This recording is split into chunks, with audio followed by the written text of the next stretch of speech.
c'est vrai que j'aurais pu dire simplement musicien, mais je voulais un terme qui me distingue de ce que j'ai été ces 20 dernières années. Quand je dis 20, c'est peut-être même plutôt 25, même plus. Car j'ai été longtemps musicien. C'est-à-dire, j'étais pianiste, puis après j'ai été chef d'orchestre, j'ai écrit des livres, j'ai porté la musique à la télévision, j'ai fait énormément de choses qui me définissaient comme musicien.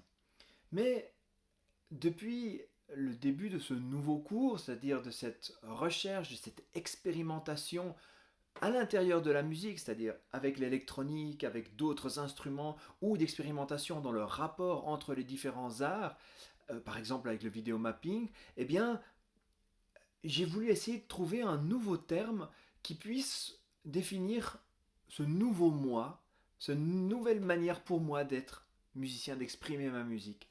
Et j'ai trouvé que idéateur, créateur et interprète de musique, eh ben, c'était un terme qui me correspondait bien. Et en plus, il y avait en soi, si vous le dites, créateur et interprète de musique, il y a comme une continuité. C'est pas quelque chose qu'on est, je ne sais pas si c'est compréhensible, c'est pas quelque chose qu'on est, c'est quelque chose que l'on devient. On le devient toujours plus. Et c'est exactement ça en fait ma recherche actuelle. C'est de devenir de plus en plus créateur et de plus en plus interprète de musique.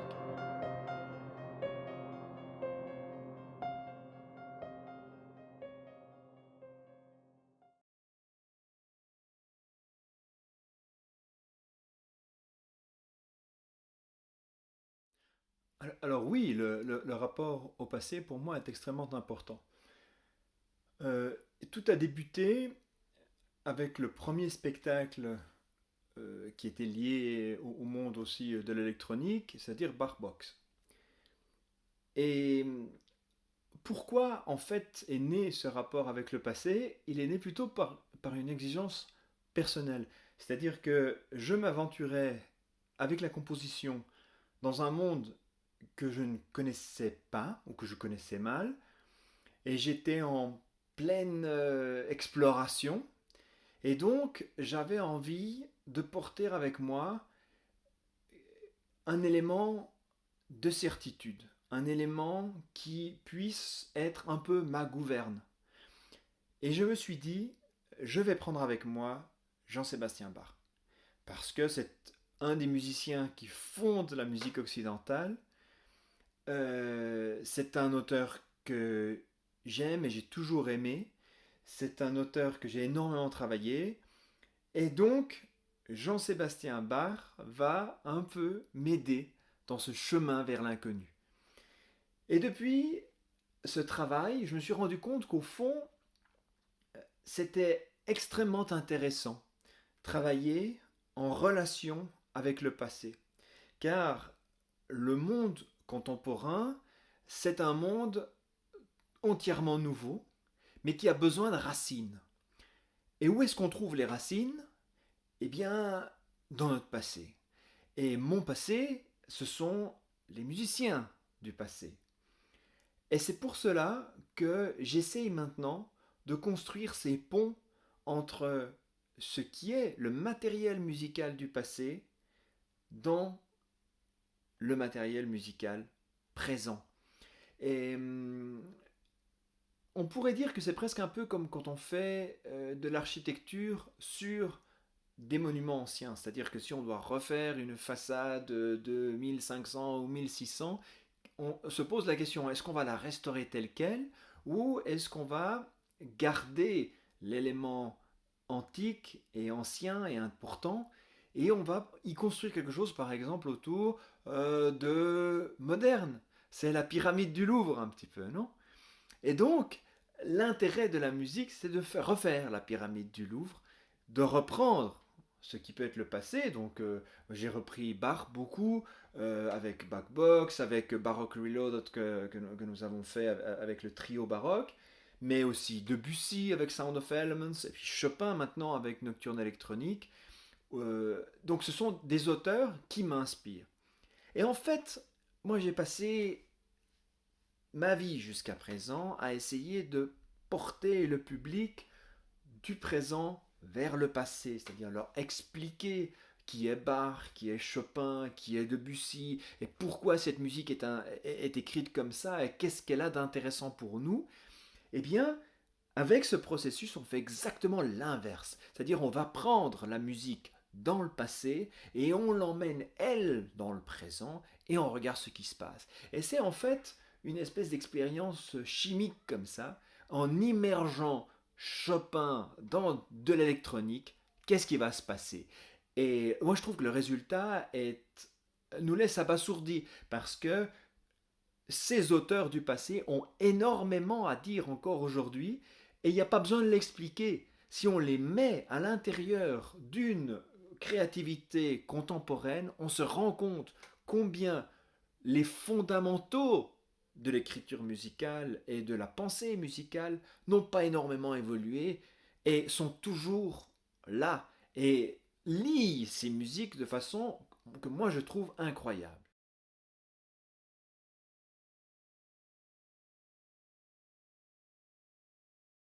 Le rapport au visuel est devenu fondamental. C'est un d'ailleurs des éléments qui m'a convaincu à choisir un nouveau cours.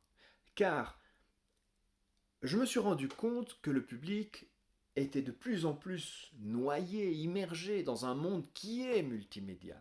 Et donc c'est extrêmement difficile d'imaginer qu'il va aller au concert et s'abstraire complètement du monde dans lequel il est, qui a formaté également son cerveau, et qu'il va partir sur quelque chose de purement auditif. Donc il va regarder. Et la question c'est que si on n'y pense pas en tant qu'artiste, quand on est sur scène, on ne sait pas ce qu'il va regarder. Et qu'est-ce qu'il va regarder? Il va regarder tes chaussures, il va regarder tes chaussettes, il va regarder ton expressivité peut-être, il va regarder la tâche sur le piano, il va regarder, je sais pas moi, le veston du premier violon, les gouttes de sueur du dernier violoncelle, mais c'est du hasard et ça va le distraire beaucoup plus que le focaliser sur ce qu'on est en train d'essayer de lui transmettre comme message. Et donc, je me suis dit, on peut travailler pour capturer l'attention et en faire un instrument d'aide à l'écoute et d'aide à la transmission du message qu'on est en train d'essayer de transmettre, les messages émotifs, artistiques. Mais pour ça, il fallait que je rencontre des artistes qui soient en mesure de travailler sur cette même longueur d'onde. Et ça, j'ai eu de la chance parce que j'ai rencontré Sara Cagliumi, qui est une artiste visuelle italienne, qui a embrassé l'idée tout de suite, qui a vraiment travaillé dans cette idée de dire comment est-ce qu'on peut composer quelque chose qui fasse un tout avec la musique. Car le visuel, dans notre époque, c'est quelque chose de dominant.